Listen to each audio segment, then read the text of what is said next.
Okay. So hopefully everybody can hear me because they can see the screen. So today I'm gonna. So if you guys cannot see, that's the beauty of browser. You can go as big as you want. Anyone that can see, okay, this is it. Can everybody see? Can you see? Yeah. Okay. We can go as small as you want. So. Okay, so today's talk, we're gonna have basically various things that we want to discuss. First thing is basically, probably most people want to know what you can do with the OpenCV.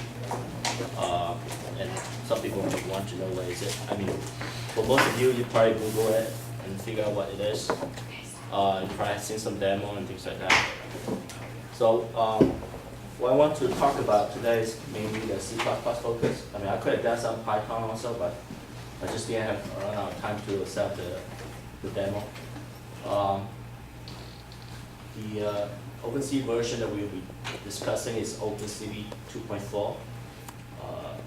Actually, I think this is the most stable release that you can get right now. I'm probably going to talk just a little bit on the Python plus OpenCV plus NumPy, but not too much since I don't have a demo set up for it. We're going to avoid as much theory as possible. We can get into very deep discussion about all this graph theory and all those things. And a lot of algorithms discussion will be left as a sort of homework for you guys. Go online, because there's just tons of stuff. I mean, each algorithm that you implement in OpenCV could be a combination of 10 years of work in certain field. So we're talking about many PhD paper presentations. So if you go into any kind of discussion, you always see a lot of references to algorithms. And most algorithms that you see in OpenCV is a pretty recent implementation. Like I think, for example, the bilateral filtering is from 2004. It's pretty new. I mean, this thing has been around for a while. I'm not going to talk about the history. You guys can probably Google it. It's probably start from the Intel group and move to the Willow garage. And also, I'm going to focus a bit mainly on Linux today, because even just to get it working in Linux is already pretty tough enough. So the Windows platform would be probably easier in certain cases, harder on the other cases. So if you guys are on Windows, usually your installation is 10 times more than the Linux, but probably works better because the version probably is already matched for you. You don't have to figure out what the differences are. Whereas in the Linux case, you have to know a lot about CMake, and then probably have to build many times to get it working. I think I tried probably 6 times to get most of the stuff working. And I'm not going to talk about robotic specific stuff. The reason is because a lot of the robotic specific applications are built on top of something very high level. Usually they're not very low level stuff. For example, the blob detecting, that's actually pretty complicated stuff. You're talking about all this connected, contouring, all this stuff. So we're going to basically just talk about very basic things. So maybe in the future we'll have another discussion in the face detection, hand gesturing, things like that. But that's probably a separate topic, because we need a fundamental to understand what OpenCV does. So if you are not into computer vision, but you want to use computer vision, so I have done it before. It's basically I use mostly processing algorithms that build on top of. Let me just kind of jump into here for a little bit. So you can basically go to simple CV or even simple NI for the Connect. And if you go in Python, you can write Python, NumPy, and just a little bit thin layer OpenCV below the images. You could actually avoid all the OpenCV altogether if you want to. But some of this application probably doesn't have enough low level for customization, and maybe it's too high level sometimes for you to understand the basic algorithms. So anyway, so why don't we just kind of jump into installations. So most of the information that I present here can be found at this URL here, the OpenCV-garage.com with the install guide. And as I said earlier, on Linux, you basically have to get a lot of different packages for whatever application you're working on. For example, if you're working in a video, then you need a FFmpeg tag. If you work in, for example, CUDA, then you need CUDA library installed. If you work on Qt, which is a cross-platform GUI, then you need to have that installed. So this is actually a minimum set that you need, and I don't guarantee this will work for all the things that you basic needs. Actually, I install almost like 20 more of these for something else that I don't have to work. So once you finish the installation here, install these packages, then you're going to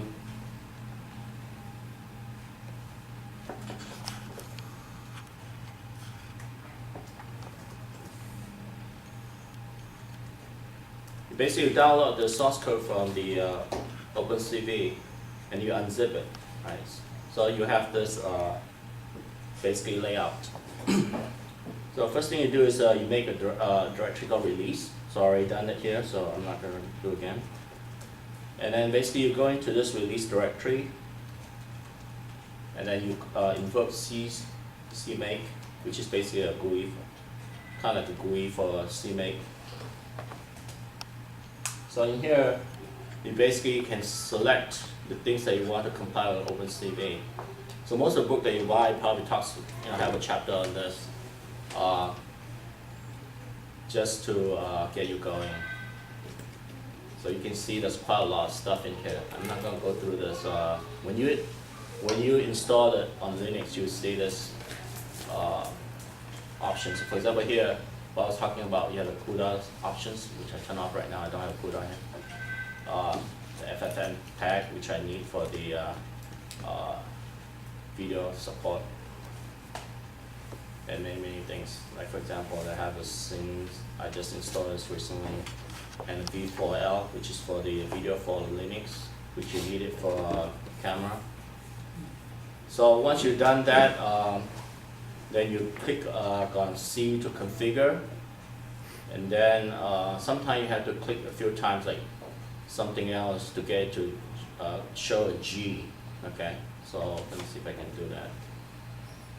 So right now I just click on configure. See that? Press G to generate an exit. So you just press G, and that will give you the make file. And once you're done with that, then you can go ahead and make. I'm not going to do that. It's going to take about 30 minutes to make this on this machine. And after that, you're done with that, you can do a sudo make install. And sudo just allows you to install into the root directory and system directory. So stop me if I'm going too fast because there's a lot of material. Any question? This one? On Windows, it's probably easier. I think you just download a zip file and then hopefully everything works from there. And if it doesn't work, you probably have to switch to Linux. Sorry. Because there's a lot of stuff that probably tested on Linux more than Windows, maybe vice versa. And the reason why I'm presenting this in C++ is because I was about a month ago we were trying to figure out a way to give this presentation, and I was coding mostly in Python.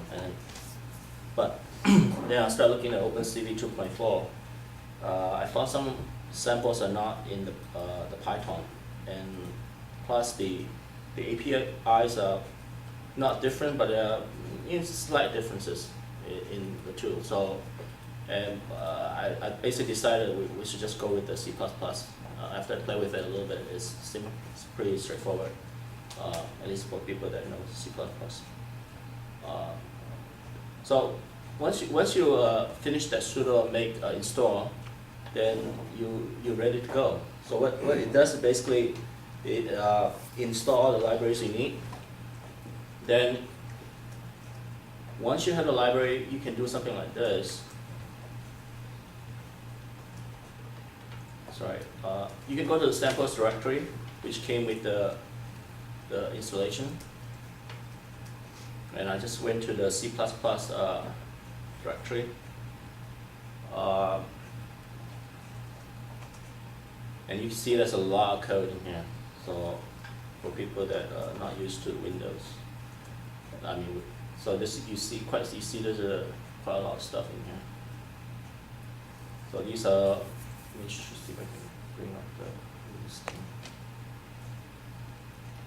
So you got quite a lot of C++ code. You got quite a lot of images, quite a few images that came with it, and there's some calibration stuff for camera.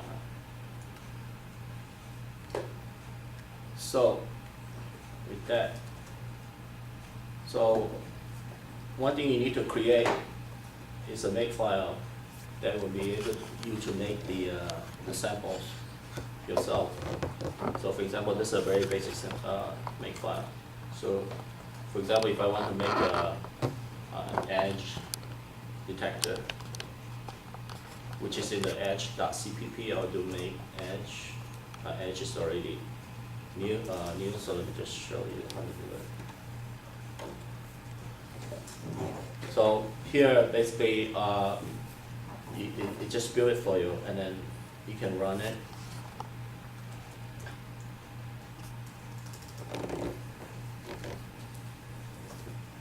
Okay, and you'll be familiar with this picture a lot because this is what most books use. So speaking of books, Did it do the edge detection on that? yeah, we're going to talk more. I'll just Okay. try to show. I don't want to go too deep. Basically, this is the most current book on OpenCV in C language. Okay, I think this is actually by far the best. But the new one's coming out in September, so don't buy this one yet. And the new one's it's going to be in C++. So if you want to code in C, you need this one. But this kind of, it's kind of, everybody's kind of in transition. If you go into online, you see everybody's asking questions about how to convert their code from the C version to C++ version. This is what I use for the OpenCV 2. This is a C++ version. Now, who's the publisher of that one? Packet. I don't know how to pronounce it. P-A-C-K-T. Packet. Yeah, but it's simplified. It's not English. So the other book is Practical Computer Vision with CV. So basically, this one I think it wraps around OpenCV, and then provide it in Python fashion. So this is actually also a pretty good one. And the other one, you had that one, right? SimpleCV. That's the one that basically kind of uses a NumPy library. How I use a matplot also, matplotlib. That do all the. Well, they only have one chapter dedicated to OpenCV. Yeah, the last chapter, because that's why that book is featured on the OpenCV book, because of that. If you look at go to the website, they actually talk about this book, saying, okay, there's one chapter on Python, because there are very few books on Python talk about how to interface with OpenCV too. So that's the reason why I chose the C++ versus the Python, because there's actually not that many books that talk about Python plus OpenCV. Okay. Is OpenCV and OpenCV 2 very different, or is it just that 2 is a newer version of it? If you program OpenCV 2, you don't want to go back to OpenCV 1. Okay. The way that it manages the memory is much better, and also the way it handles a lot of stuff is much cleaner. Okay. There's a lot of overloaded stuff in C++ allows you to do almost a MATLAB-like operation. For example, you can add two images together, which is a plus, which you cannot do with C. So Okay. once you get used to it, it's kind of like once you get used to Python, using a simple CV, it's very hard to go back to the C++ also, because they have a lot of overloaded stuff. So you see that later on in the code that I show you, there actually is some overloaded Okay. operations. So if I code in C++, there's no way I'm going back to the version 1. I mean, it just It basically says you the same thing in here. Okay. you don't want to go back there. You don't want to go back a generation. But it takes a long time to understand the new concept, because the OpenCV 2.4 uses a lot of C++ concept. Unless you know a lot about object-oriented and template and all this thing called template method, you kind of get lost when you look at it. Okay. So it's kind of like you need to learn C++, and it takes a while to learn C++, which is not an easy, language to learn. Plus to debug. I mean, learning the language is easy, writing the language is easy, but debugging is another art that it took me a while to figure out what's an error that embedded in there, and then try and catch mechanism that they have in C++ doesn't tell you where the stack trace is. So Okay. it's different environment. If you get used to Java, nice environment, Python, that kind of stuff. You go into C++, it's like a nightmare. So as far as data structures, does it stick to the compiler's data structures, or are there any new data structures to deal with? The 2.4 basically use I was going to talk about later in one of the so-called slide. So I'll go to that in a second, okay? Because that's actually kind of one important thing. I'm sorry, I lost that. I tried to just copy that file. But I can tell you what the overview is. I actually memorized it in my head. So it's like the top on the picture. If you go to the OpenCV, there's a picture called overview. And it shows you that there are 500 functions, greater than 500 functions in there. And then you have the face detections, tracking, all kind of stuff related to computational photography, which is basically a new area that has a lot of libraries in OpenCV. And you got some support in Robot, Connect. Actually, Connect, you have to go to some other packages to get the support. Actually, there's some breach that support OpenCV and Connect. I'm not an expert in that because I've not actually worked on that much on that area. But I cannot actually say I'm an expert in any of these areas because computer vision is a very difficult area. Since 20, 30 years ago, when I audited the class, it's still very difficult. So the overall, I mean, you can just have the picture. You have to go there and take a look at it. But that's just a lot of stuff in OpenCV. So the new book, for example, this is a 400 pages book. You can pass around this book. Do they have that at Micro Center? That book I'm there? not sure.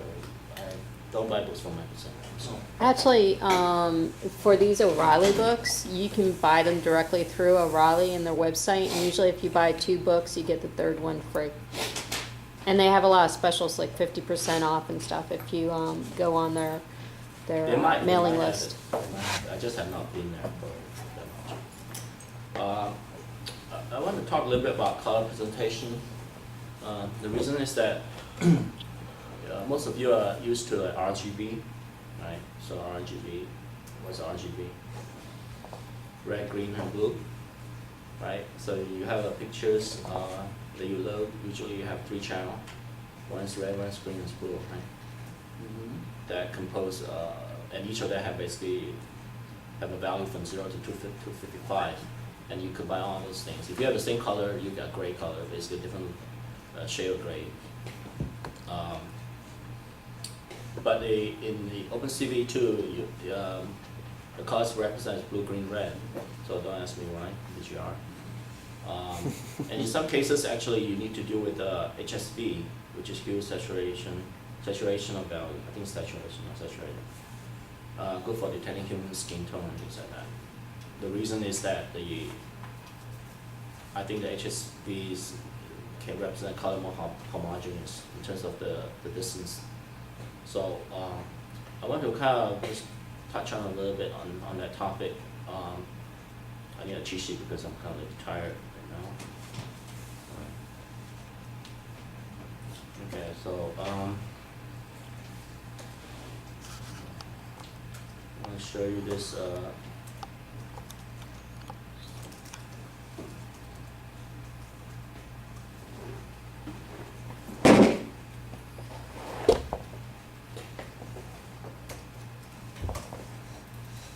So this is a piece of software from Washington University of Washington.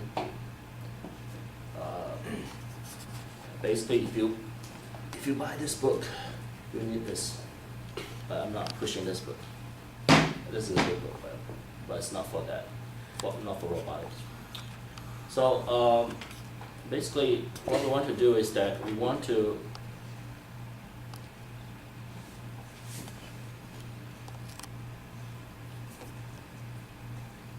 I have to find this.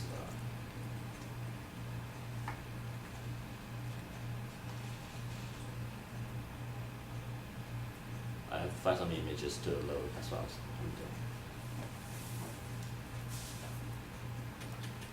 So the reason I'm kind of go through this calculator is so that you can get pretty good understanding what image processing is all about. The VGA cable might be loose. It's a Yeah, bad cable. I gotta okay. get a new one. I can see if I can reset it. But Is it probably mine? Or just probably not stable? I think it's, no, Is It's the cable. It does that with several different laptops. Maybe this thing should No, do this. it's kind of, That's funny, I thought that too much. I think it's easier. That's the image processing. Anybody have electrical tape?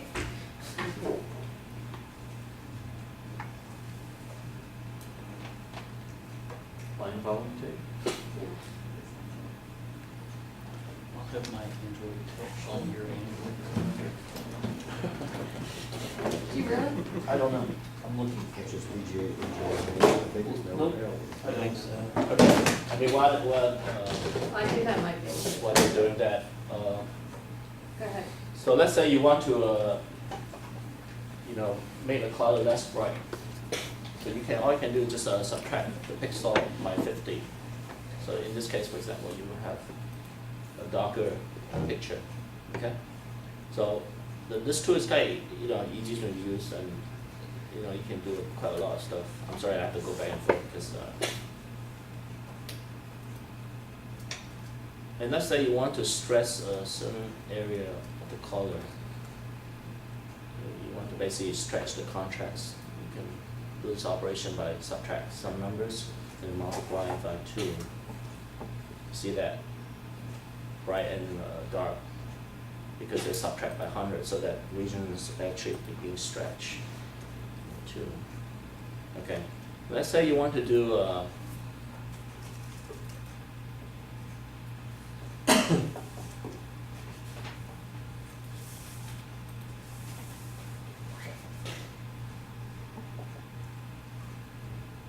so what this does, what this expression does is that you take the 3 channels and divide by 3, and that will give you a average across the channel, and that will give you a, what do you think it's going to give you?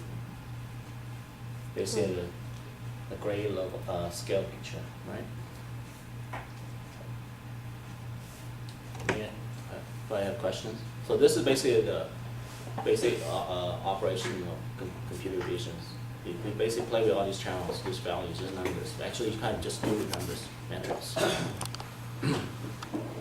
Now, what if you want to do a two-tone pictures, binary pictures? Then what we do is that you check, you put a threshold on it, right? So you say, okay, if there's a pixel is less than 128, then you assign it to 0, else 255, right? So what will happen is that you see that there are only 2 tone now. See very little left. So let's just load with another picture, so since we'll be playing with this. But if you went from the original image and then using that computation, then it would look different Yeah, than what you I'm just going saw. to show you. Okay. I'm going to show you. Okay, so this is not that is not operating in RGB, that's operating in the other form? This software uses RGB. The different software use does things differently. Okay, so is it assuming we say that threshold is to all 3 guns? Yes. Okay. It's actually applied to all these. In other words, each gun individually must be above that to show. Yeah. So let me just, before I do that, let me just do the operation one more time. See, I'm doing everything by hand because, so that you can see how it's actually been done. Because once you get into the software, it's really, you get lost very easily in actual operations in C++, so you're actually not going to see this thing as clearly as shown here. So let's say right now we want to create a grayscale. So you basically taking 3 guns, added them Yes. together, divide by 3 to create your sum Exactly. or average, and then threshold.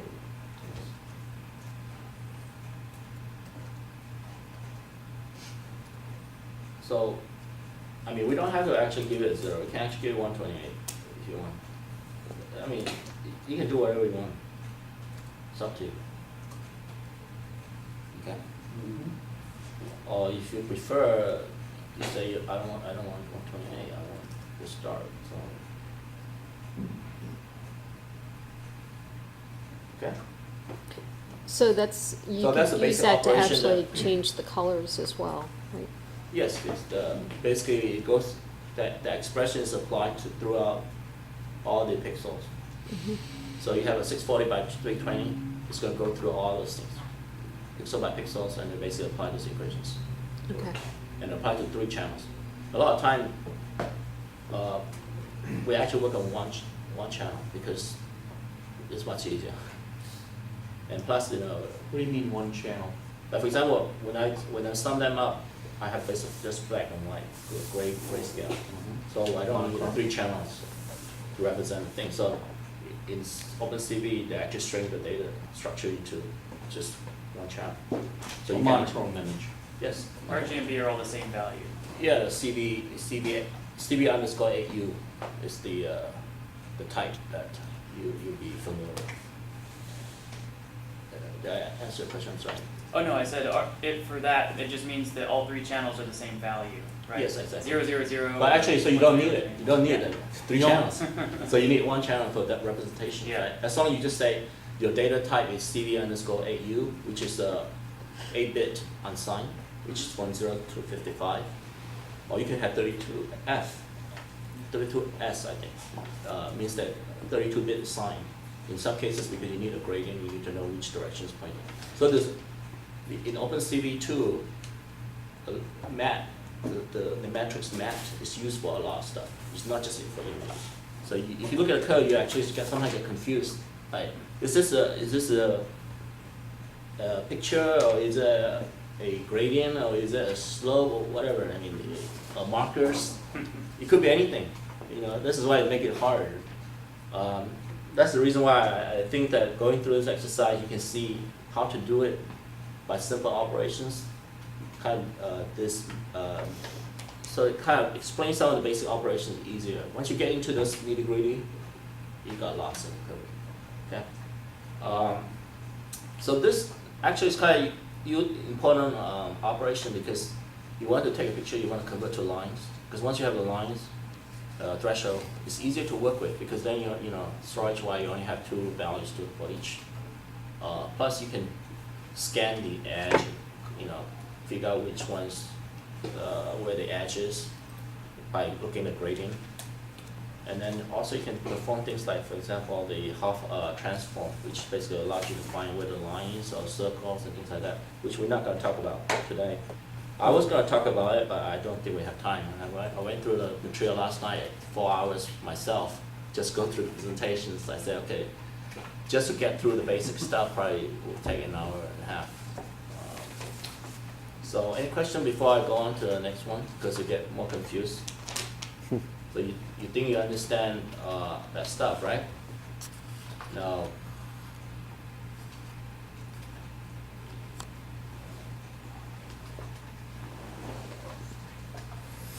So how many people actually took the class before, computer vision?